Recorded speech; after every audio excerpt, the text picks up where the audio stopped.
All right, so here's a question I get, Matt. How much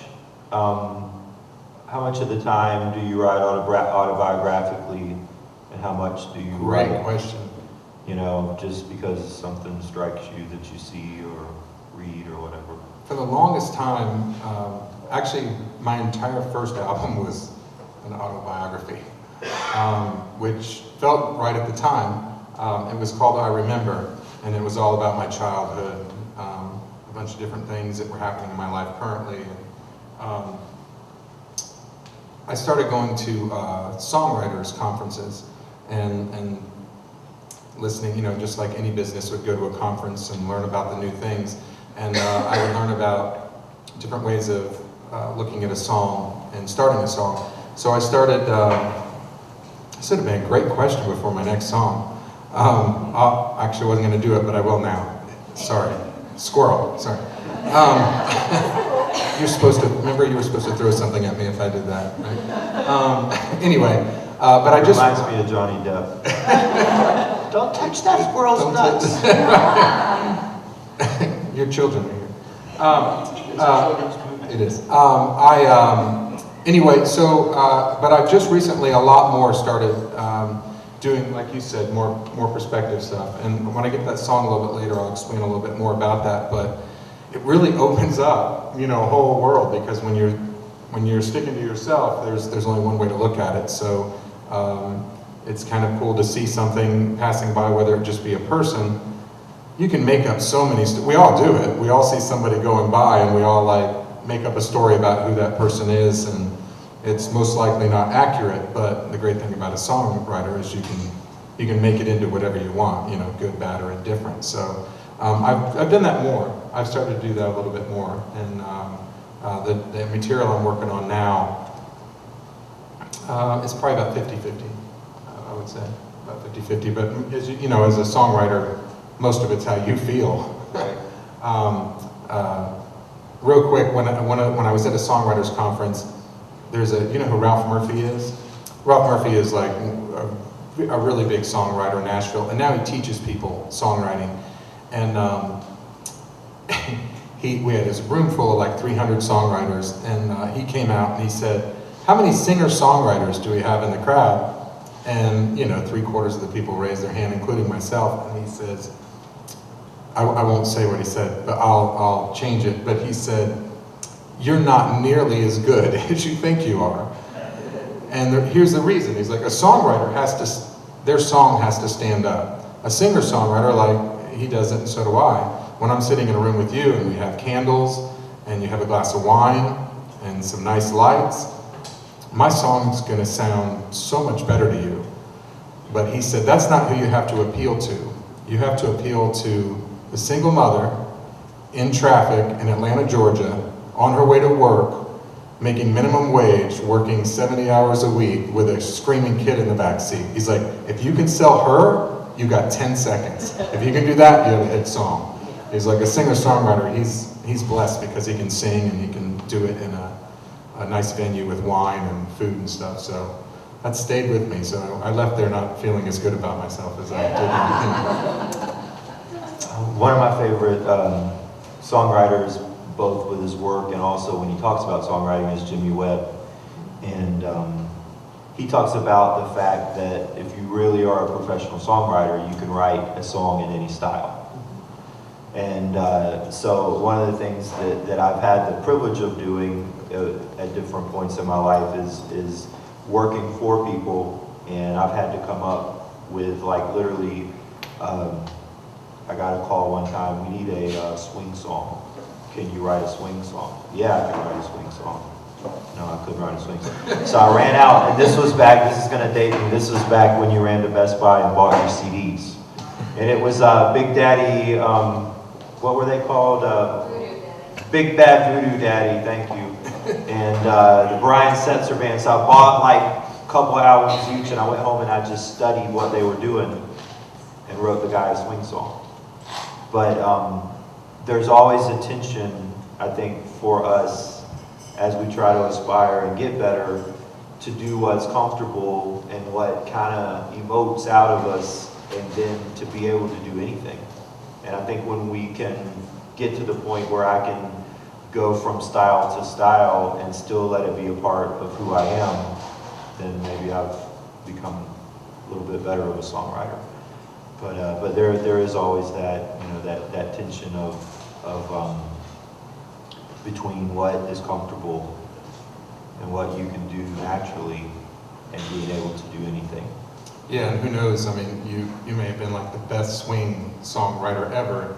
No, it wasn't that great of a song. So on that note, he's going to play this swing song now, right? I'm not going to play the swing song because it relied on all the horns and all of the arrangement. I had a great arranger who made the song actually sound pretty good. But I think I am going to do, speaking of that, I've had the opportunity, I lived in Dallas, Texas for many years, and I worked with a lot of young aspiring singer-songwriters, and in that process of mentoring them and teaching them about music and songwriting, I got a lot of opportunities. I was like the demo producer king. I produced lots of demos. 4-track. And no, it's a little better than that, real studio, but we would do a lot of writing together. And a lot of times with these young guys, it would be taking these ideas that were kind of loose and kind of undisciplined and trying to help them, you know, bring those ideas into something, like Matt said, that a lady driving down the interstate in a car could get. And I think a lot of young songwriters, they try to bite off too much, you know, and they wander, and it's helping them get focused into a message that somebody can receive. So anyway, so just the other day, I was going through, I'm in the process, and it is laborious, of taking boxes of CDs in my garage, thousands of CDs, and trying to dump them all into my computer and save them to my Dropbox and then get rid of all the CDs. So, but I found a CD the other day, quite frankly, I hate to say, from a guy that I had forgotten I had produced a demo for him. And it was like Christmas. I found the CD, and it was music that we had worked on together. And I listened to it, and there was a song that we wrote together. I was like, man, I like that song. So I rediscovered this song last week, so I'll do that one for you now. And this is an example of where this is the guy's perspective, and I wrote about half the song with him, and it wasn't my perspective at all, you know, lyrically, but coming in and helping him get an understanding of what he was trying to do. And so this is one of those songs. So what do we both do now that it's come to this? Holding each other with a final kiss. What do we both do now? There's tears in between, and all that we can be is left time. I just let go, take the road and don't follow. I'm running the distance, but I run slow, looking for I don't know. Maybe we go wrong when we look back with regret. Maybe we go wrong when we leave words unsaid. Maybe we go wrong when we allow ourselves to forget. What do we both say now? The time here meant a lot. The timing here is all. What do we both say now? Put you in your car, turn the key to start, drive away with my heart as we both look on and wondering if what it made. Our hearts are broken, but we're strong, taking risks and taking on. Maybe we go wrong when we look back with regret.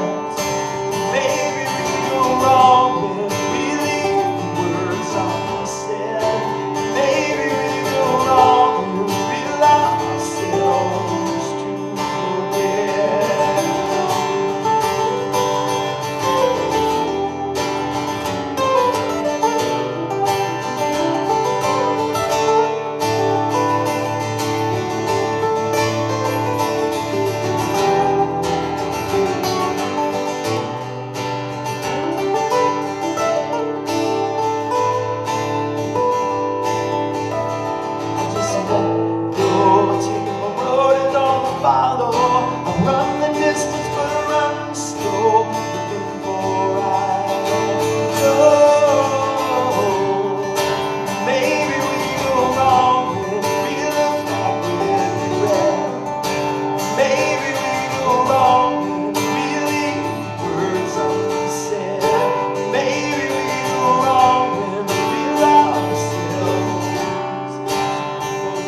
used to have these big books of words. I didn't bring my iPad. I got a question for you. Is it hard for you to memorize your own songs? Because this is me. This is weird. I can write a lyric, and it comes from my heart, and I can't memorize the darn thing. Like, I can memorize another person's lyric a whole lot easier than my own. I also have this problem. So it's not abnormal? No, it's not. I mean, it is, but we share the abnormality. We're songwriters. It's completely abnormal. Nothing. We are a whacked part of the human species, I can promise you. I heard John Mayer interviewed one time, and he said the thing about songwriters is we will go through, my kids are here, so I will say H-E double hockey sticks. We will go through that in order to get a song. We will let a girl just drag us through the mud, and we'll go through it just because we know there's a good song coming out of it. And I think there's some unfortunate truth to that. So I was letting that happen? According to John Mayer, the philosopher that he is, you It would have know. made me feel better if I'd known it was like for a reason. I knew songs came out of it. Is that a segue for me to sing one of those? Oh, you have a question? It's not really a question. I feel like you guys should talk about the fact that you've never heard one another's songs, but you're able to play along. Thank you. Yeah. Right? Like, that's not something that we can do. We actually gave that question to her when she came in. It's because my songs only have 2 chords, so you got a 50-50 chance of getting them right. I think it's probably, it could be 2 things actually, and again, we know nothing about each other, but there's 2 kinds of players. It's actually more than that, but the main, someone who understands theory, and in theory and music understands notes, chords, keys. I know that if he starts a song in a certain key, as long as I play in that key, I'm pretty good. You know, I should be okay. It's not always that way. And then there's some people that just play by ear. I mostly play by ear, but I also, from doing it for so long, I know what notes, as I say that now, I kind of set myself up for hitting a bad note eventually. But, and he's the same way, and we actually had a conversation. The first time we talked was 2 days ago on the phone, and we talked about that. I asked him, in Nashville, sometimes it happens, sometimes it doesn't. You know, somebody will play along, and I said, I would actually prefer to do that if we can do that. And he said, yeah, I'm all about that. So it's just, to answer your question, young lady. I think that certain styles of music tend to do certain things with the chord changes Yeah, and absolutely. such. And when I do my rap song at the end, like, we'll find out how really good he is. It's actually polka rap.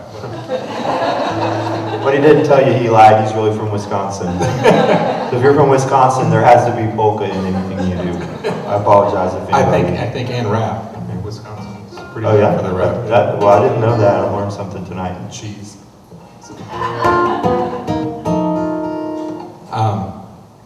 Right, it's my turn? If you want. Am I? You went right, yeah. I don't want to step on your toes. Your sister runs this thing, so. And I'll get asked back anyway, so. That's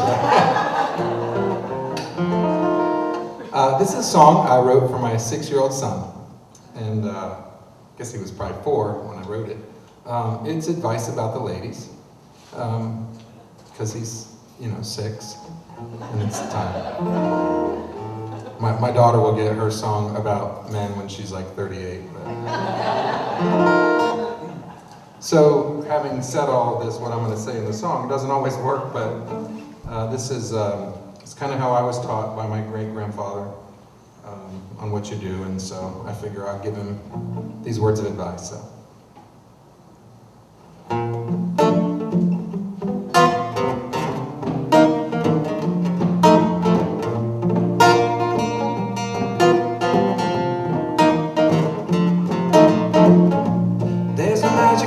For you, I can't tell you much to do.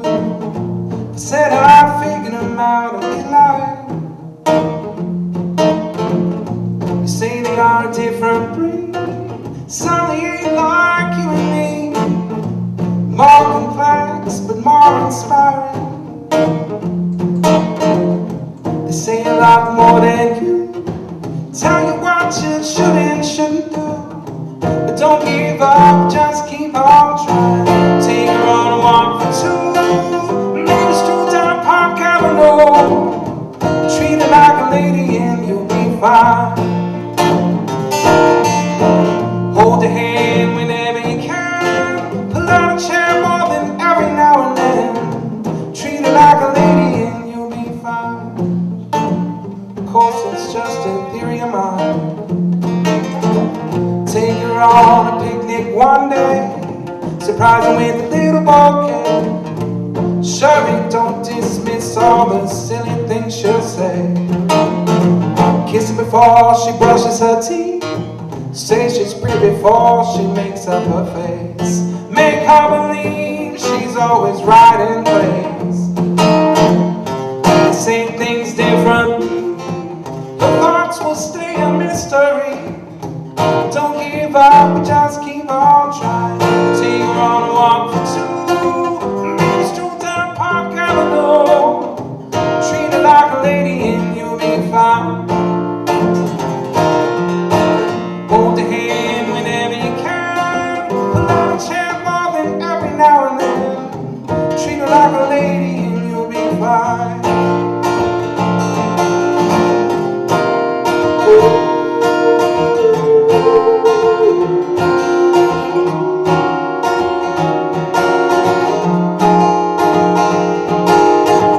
One more little nugget for you. Always be kind and always stay true. Think of your mom and your sister when you think of being rude. Say things differently. The thoughts will stay a mystery. Don't give up, just keep on trying. Take her on a walk for two. Maybe stroll down Park Avenue. Treat her like a lady and you'll be fine. Hold her hand whenever you can. Pull out a chair more than every now and then. Treat her like a lady and you'll be fine. Take her on a picnic one day. Surprise her with a little bouquet. Treat her like a lady and you'll be. Treat her like a lady and you'll be. Treat her like a lady. You'll be fine. It looked good on paper when I wrote it down. You'll be fine. Oh, you'll be fine. Thank you so much. Thank We discovered something earlier, and I was not going to play this song tonight, but when he played that song, I had to play this one.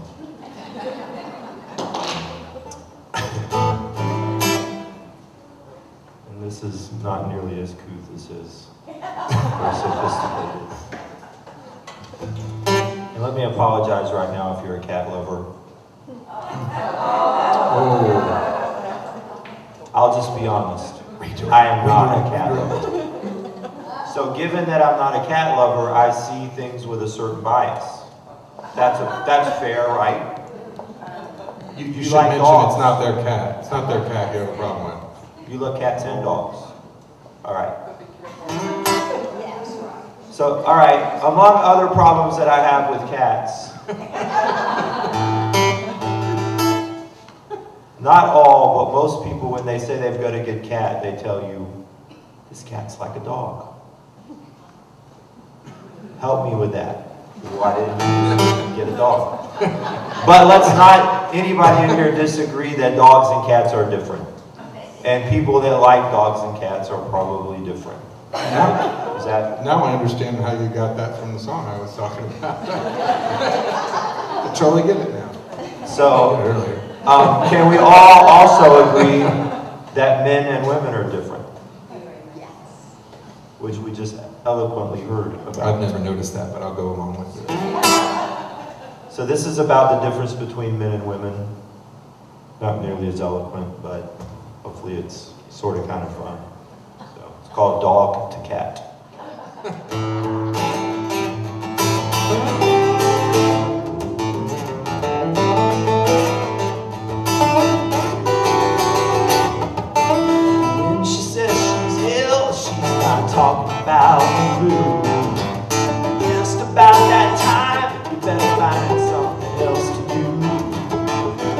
splashes your eyes. We're gonna have some fun tonight. Just about that time, better hold on tight. She goes from dog to cat, from sunny to gray. She can be 6 different people in the very same day. She changes like the weather as she comes and goes away. And through it all, she loves to hear you say, baby, baby, it's okay.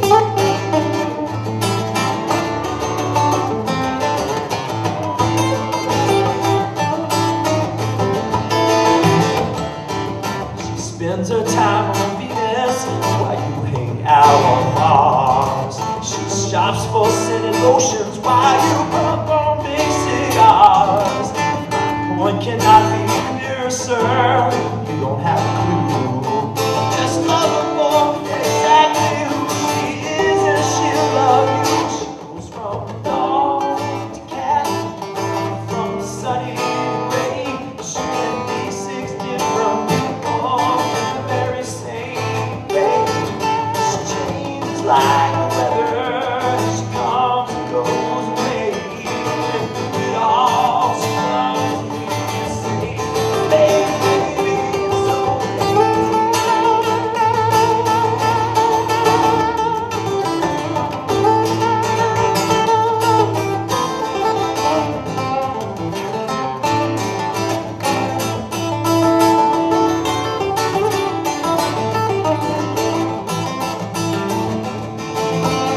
She goes from dog to cat, from sunny to gray.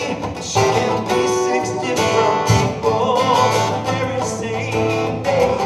She changes like the weather. She comes and goes away. And through it all, she loves to hear you say, baby, baby, it's okay.